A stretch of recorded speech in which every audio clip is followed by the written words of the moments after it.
gerakan mahasiswa seperti itu harus ditimbulkan lagi. Mumpung sejak awal Agustus kemarin ditandai dengan unjuk rasa ya. Sekalipun ada 1000-an orang aktivis dan pemuda mahasiswa yang ditangkap, 10 orang mati. Republik ini akan hancur, akan rusak, habis kalau rejim Wawak Wiwi Gibran ini tidak dijatuhkan. Something will happen. Tumbangnya Prabowo ini sudah di depan mata.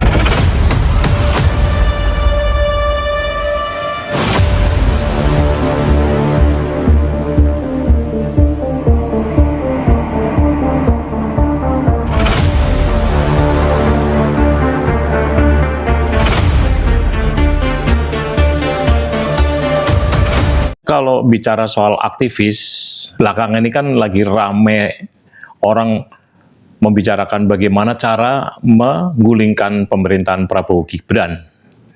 Nah, sebetulnya kalau misalkan kita bandingkan dengan era dulu Pak Bintang Malawan, Pak Harto, itu kan sebetulnya nggak ada apa-apanya. Kalau pemerintahan Pak Harto itu kan sangat-sangat angker ya, sangat ditakuti.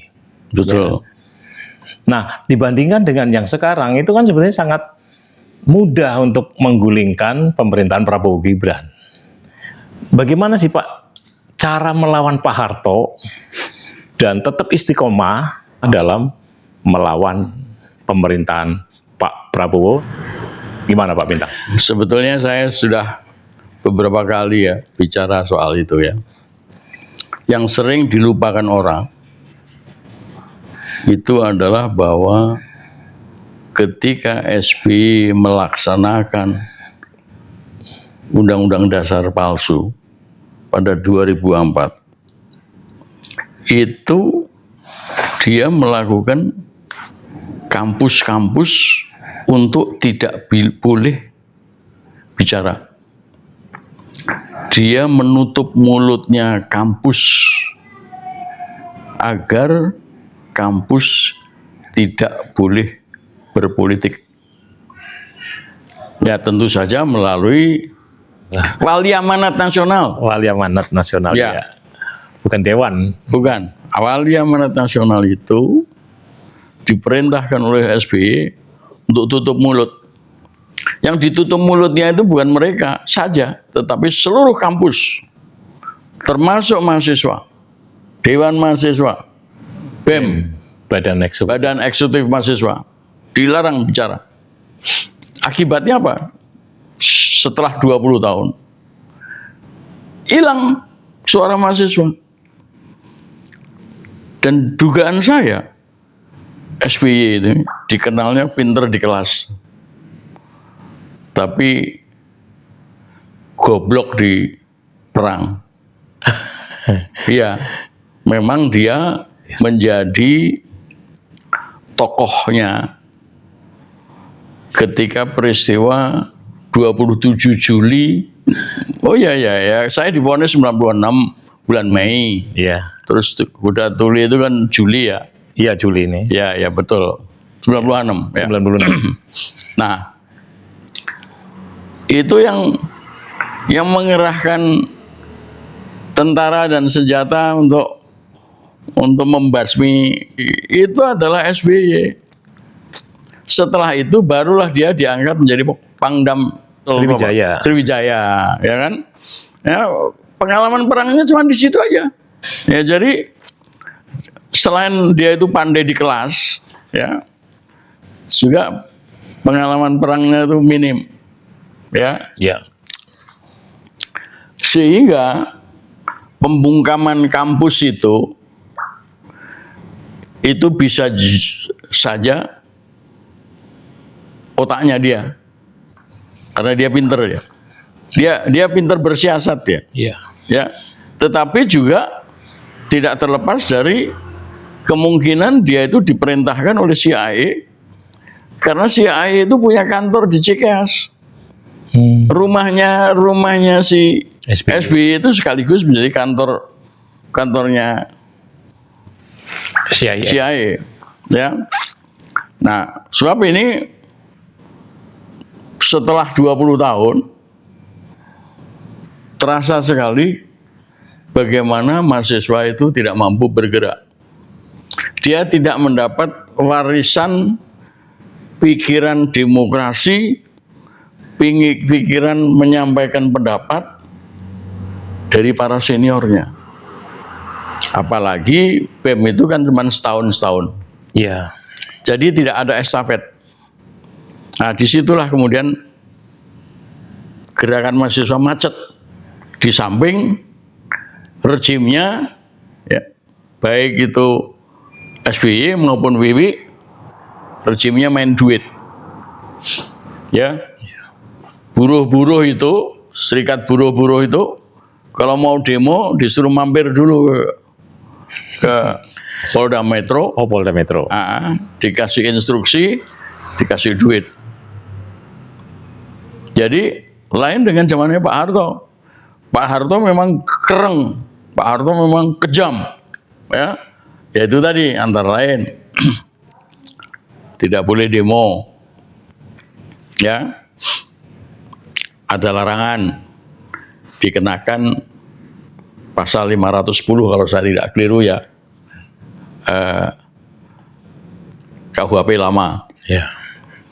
di mana itu termasuk semacam perayaan, ya. Jadi demonstrasi itu dianggapnya sebagai perayaan di jalanan, ya kan? Sehingga ada larangan.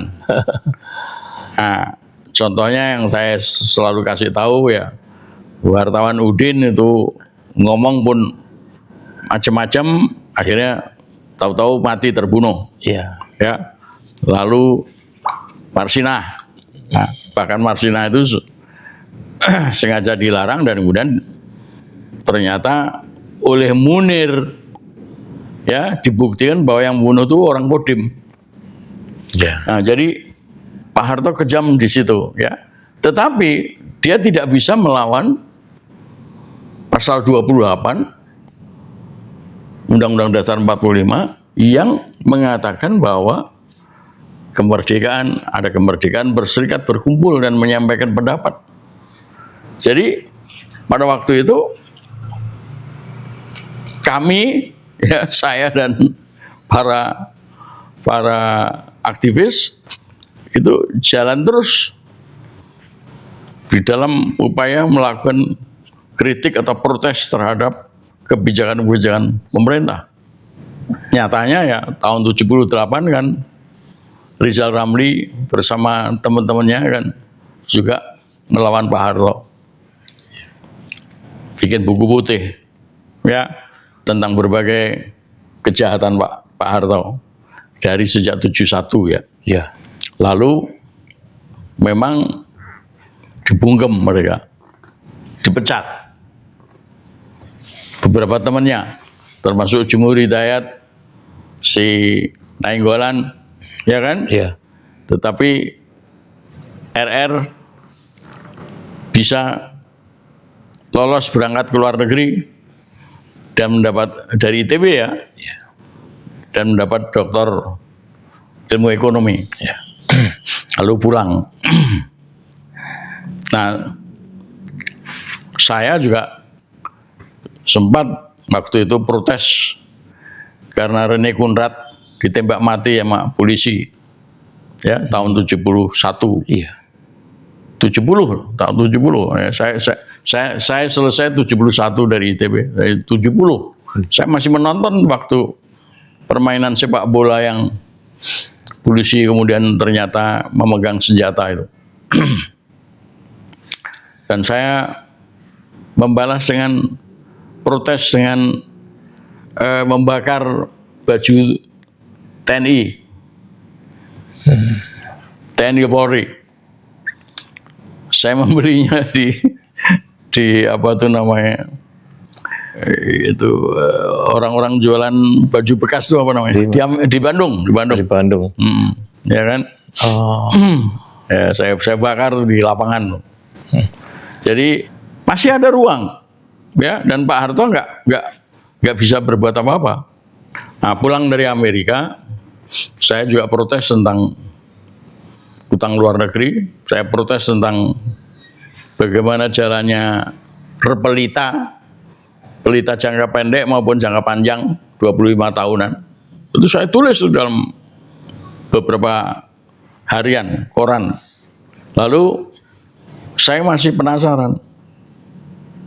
Saya pengen tahu sebetulnya apa sih sebetulnya yang dikerjakan oleh para anggota DPR itu. Nah, kebetulan karena saya vokal, tahun 90 saya diminta menjadi anggota P3.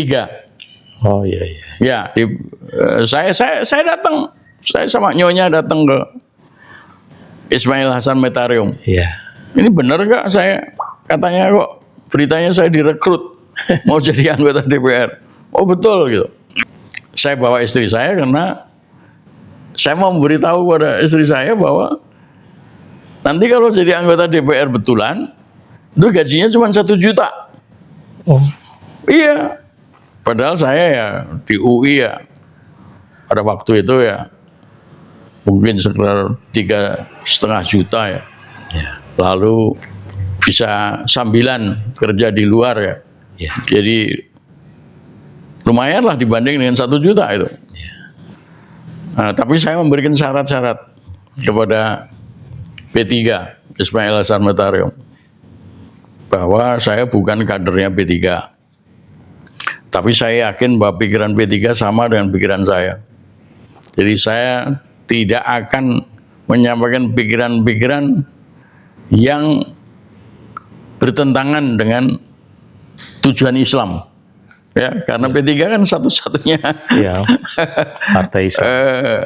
tidak melanggar lah, ya kan? Nah, itu disetujui itu.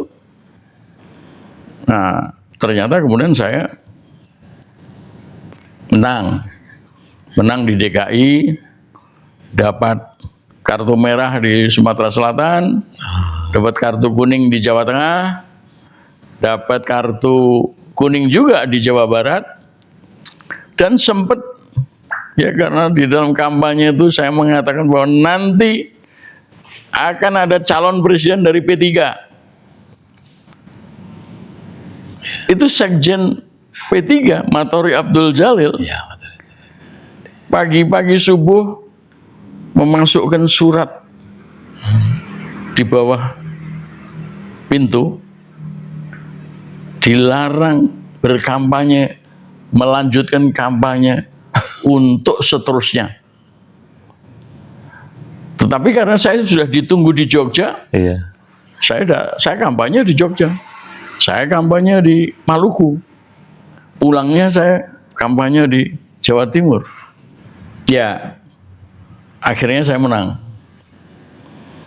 Dan sempat cekcok dengan Sekjen Matori Abdul Jalil dan P3 ya. Karena kursi saya mau dijual. Kalau gaji saya itu 1 juta, maka 5 tahun saya akan dapat 60 juta. Iya. Jadi siapa yang mau membeli kursinya Sri Bintang 50 juta, boleh menggantikan Sri Bintang. Wush. Itu begitu. Nah, bahkan ya, Alamsyah Ratu Perwira Negara, Iya. itu omnya istri saya. Iya. Mungkin mendengar dari itu ya, Iya. dia telepon ke rumah. Kalau Sri Bintang mau menjadi anggota DPR, gampang aja pindah ke Golkar. Saya banting itu telepon. Ya meskipun omnya istri saya. Jadi bapaknya istri saya sama Alamsyah, sama bapaknya Ria Kudu, Oh, Ria Mirzad. Ria Mizar Ria Kudu, bapaknya Abu Rizal Bakri, Iya. itu sahabat. Jadi ya mungkin dari istri saya dia tahu nomor telepon saya ya, Iya. telepon rumah ya, Iya. dia nelpon begitu. Tapi untung kemudian Fuad Hasan, Menteri Pendidikan, Iya. ini orang Arab nih, tapi Arab baik ini. Itu mengatakan silahkan jalan terus gitu. Let him go, dia bilang. Ya, dia bilang sama saya, let him go.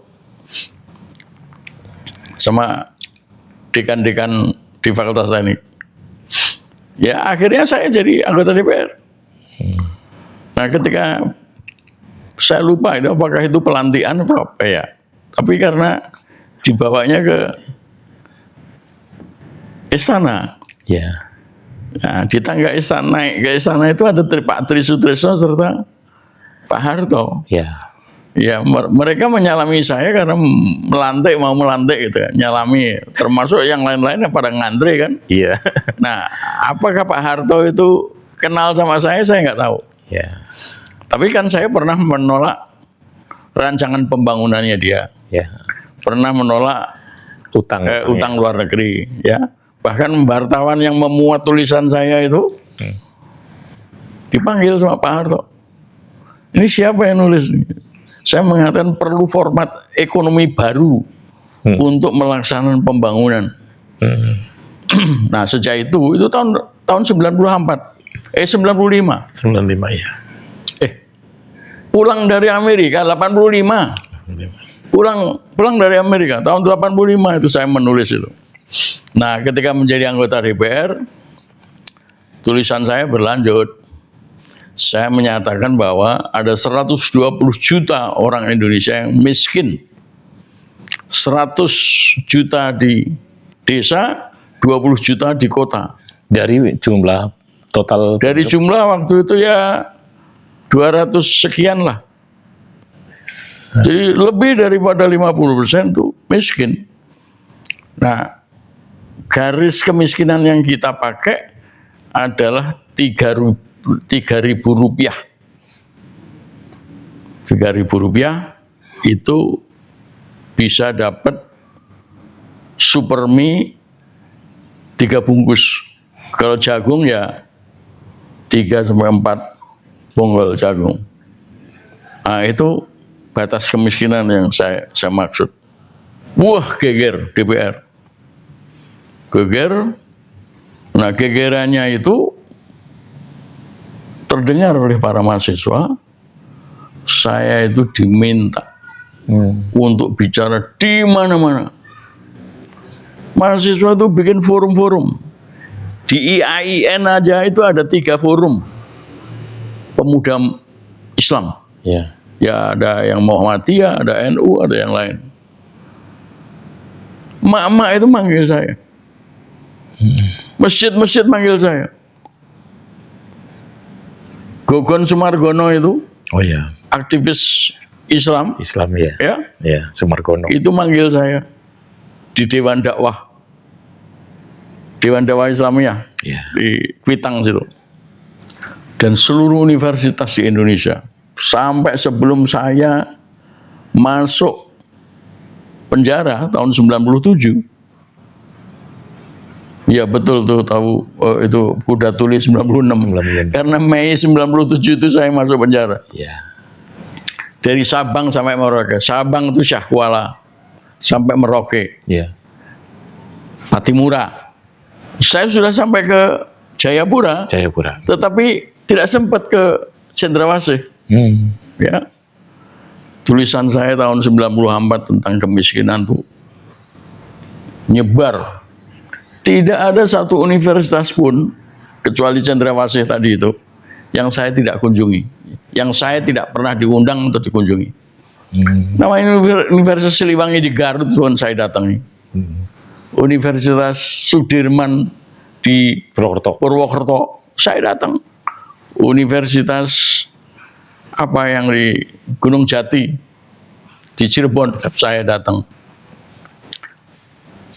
Jadi saya ini saya percaya ya, tidak ada dosen yang seperti saya yang pernah berkunjung berceramah di universitas sebanyak seperti saya. Ya. Bukan banyak jumlahnya, tapi banyak universitasnya. Ya. Ya, di Pontianak, di Samarinda, di Banjarmasin, di Luwuk, Sulawesi Tengah, di Manado, di Makassar. Di Makassar aja ada beberapa universitas. Ada UMI, ada Universitas Ujung Pandang ya. Iya. Jadi pada waktu itu cukup bebas. Iya. Ya, tidak seperti yang sekarang. Nah, di dalam kaitannya dengan Prabowo, Wibowo, termasuk mestinya ya SBY ya, SBY. karena mereka itulah yang kemudian mengubah Undang-Undang Dasar 45 itu. Itu gerakan mahasiswa seperti itu harus ditimbulkan lagi. Caranya, nah itu caranya yang belum tahu ini gitu. Kenapa? Caranya atau Ya, kan Pak Bintang punya pengalaman ini. iya, saya yang bisa saya lakukan, saya menulis dan supaya tulisan saya dibaca, agar mereka bikin forum-forum. Itu yang namanya forum-forum itu, termasuk masjid ya, yang mengundang saya. Masjid di Supomo dekat Minangkabau itu, Darussalam ya. Salam ya. Itu juga manggil saya. Tapi begitu saya selesai, panitianya didatangi, rekaman diminta. Oh ya. Terus nama mereka pun dicatat. Di mana-mana begitu. Nah, saya ceramah di Jogja, di LBH Jogja. Waktu itu Panglima Koremnya SBY. Itu pun dikerahkan. Yang namanya panser-panser ngepung. Bahkan mereka akhirnya kompromi minta ikut di dalam ceramah saya. Ya silakan masuk aja. Demikian juga HMI pernah manggil saya di Bandung, di Jalan Cilaki kalau nggak salah. Malam-malam itu. Ketika akan dimulai, datang polisi menolak. Dan kalau soal ditolak itu ya seperti di Unisba, saya itu terpaksa ceramah saya sampaikan di tempat parkir. Di Bangkalan juga begitu. Jadi rektornya menolak gedung yang semula sudah disetujui ya. Akhirnya saya ceramah di luar. Jadi yang saya harapkan terjadi sekarang, mumpung sejak awal Agustus kemarin ditandai dengan unjuk rasa ya, demo awal Agustus tahun lalu, ya kan? Sekalipun ada 1000-an orang aktivis dan pemuda mahasiswa yang ditangkap. Nasibnya bagaimana sekarang saya tidak tahu. Apakah masih ditangkap, ditahan untuk diadili atau sudah dilepaskan? 10 orang mati awal Agustus tahun lalu. Bahkan disusul dengan Syafri Samsudin pidato mendapat perintah dari Prabowo untuk menangani hal yang sama itu bersama-sama dengan jajaran TNI dan Polri. TNI dari semua angkatan ikut hadir ketika Syafri Samsudin bicara tanggal 31 Agustus. Jadi selain kampus itu sampai hari ini masih dilarang untuk bicara. Di dalam artian mahasiswanya dilarang untuk bicara politik, mengkritik pemerintah. Juga kemudian ancaman dari Polri, bahkan TNI juga ikut. Lalu main duit.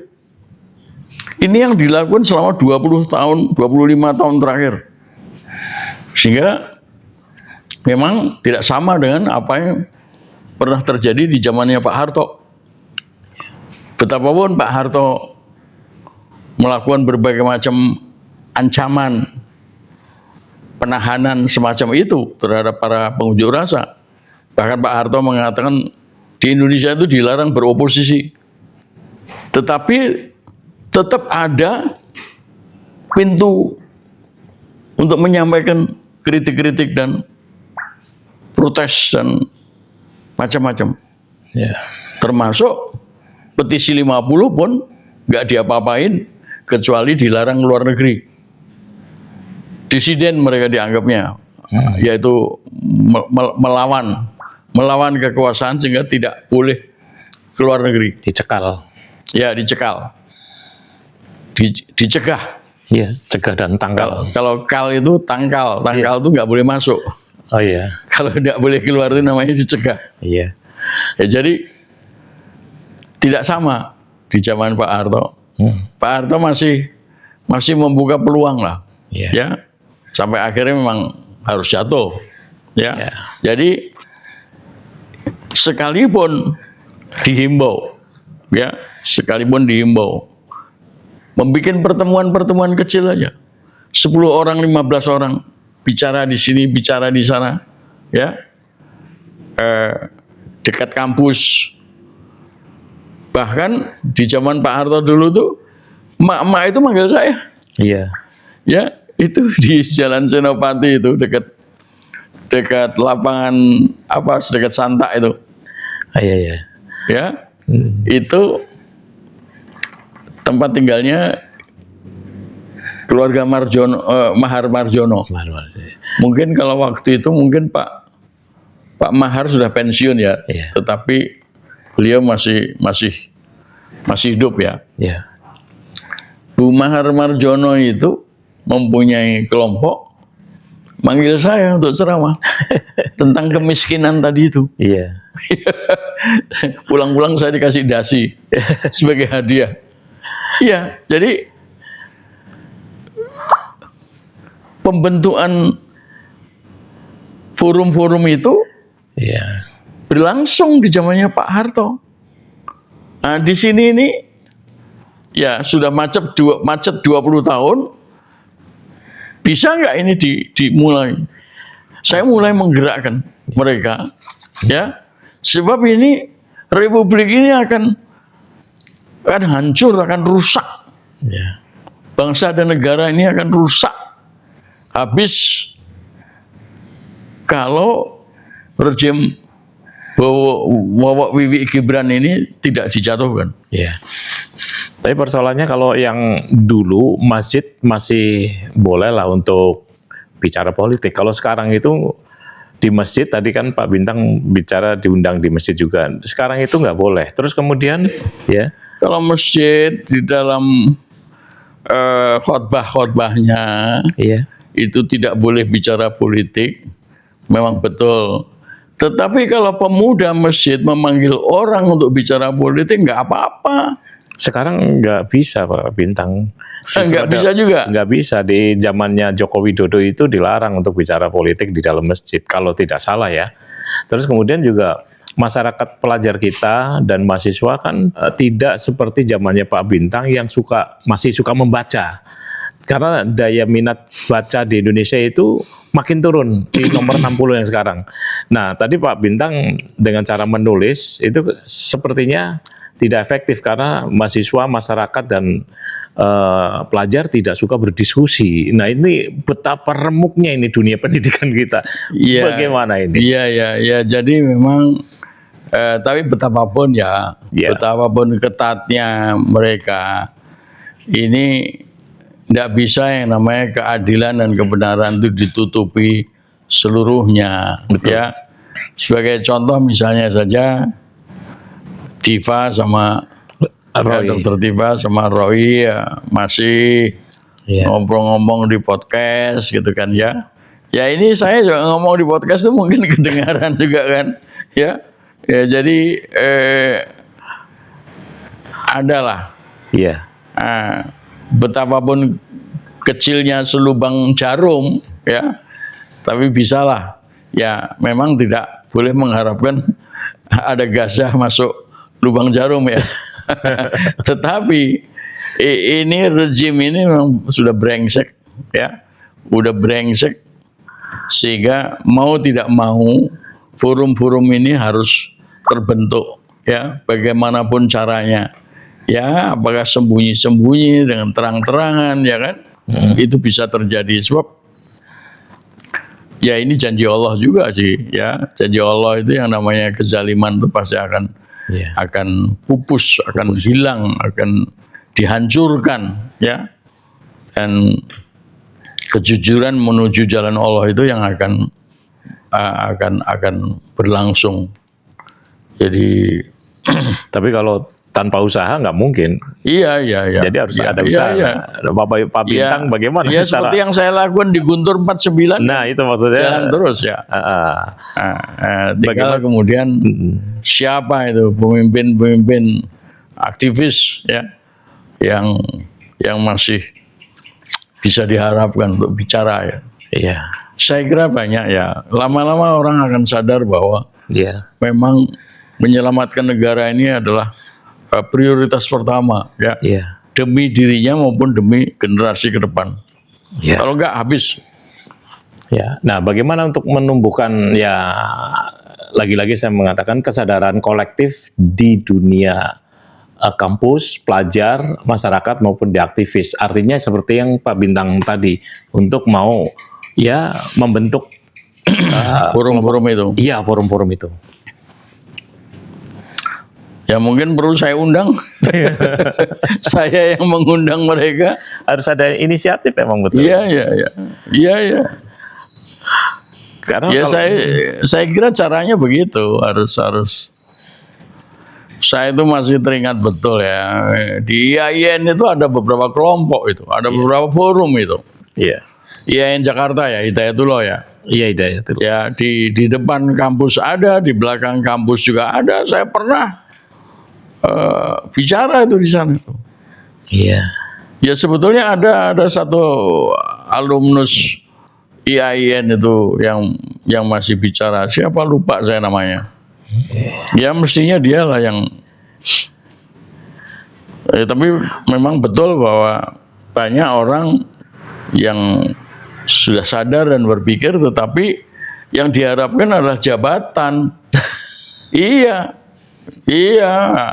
Saya tahu ada beberapa dokter ekonomi yang apa tuh namanya, yang saya punya harapan besar lah, masih junior saya, punya harapan, ternyata yang dipuji-puji adalah wowok juga.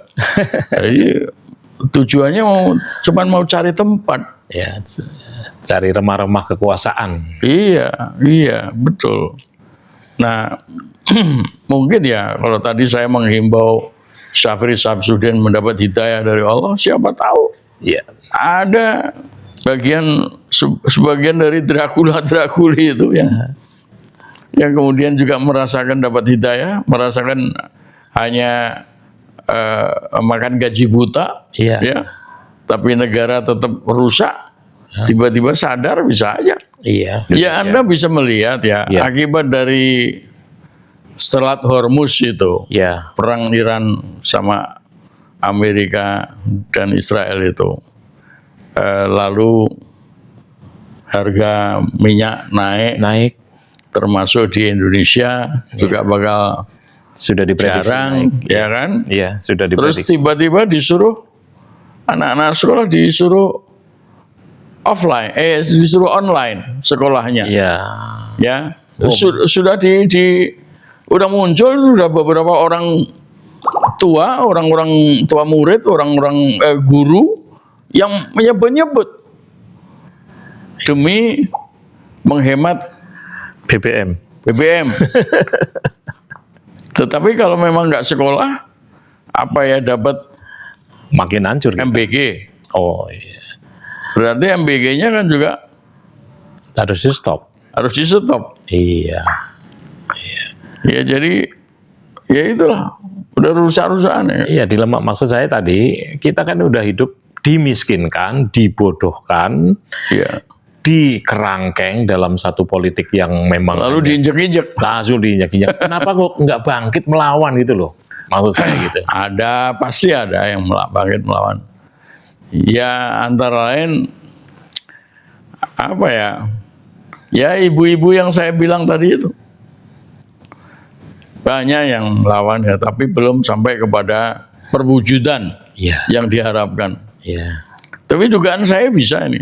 Kita kalau kita berbicara mengenai 1 tahun ke 26 ini, 2026 ini baru bulan Maret, Iya. masih ada waktu untuk penjatuhan, untuk proses penjatuhan. Proses penjatuhan. Ya mudah-mudahan dengan cara begini ada tumbuh kesadaran. Kalau dibandingkan tadi lagi-lagi di era Prabowo, Prabowo sekarang dengan di eranya Pak Harto, ini kan memang beda ya, beda apa kondisi.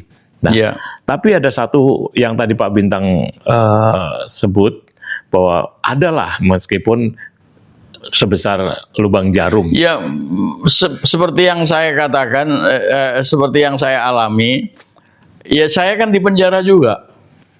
Tapi kan saya bersuara. Dan suara saya didengar oleh banyak orang, ya, termasuk pengadilan itu penuh, ya kan?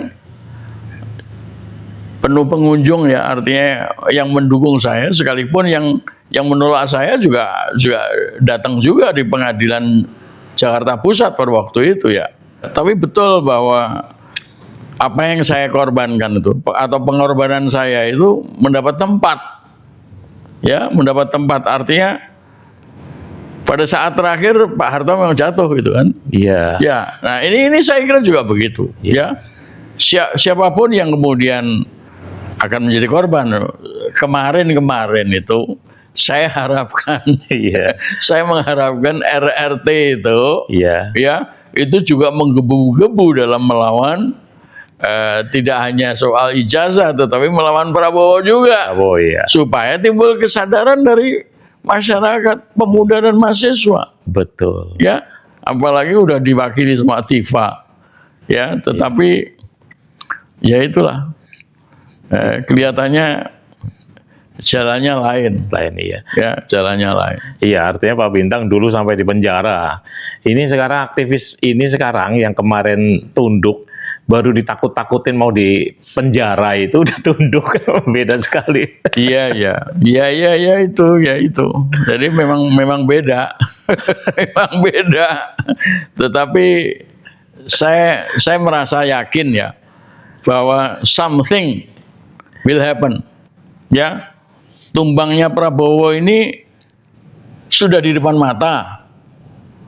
Ya tidak cuma Prabowo, rejim Prabowo bersama-sama dengan Wiwi dan Gibran, ya.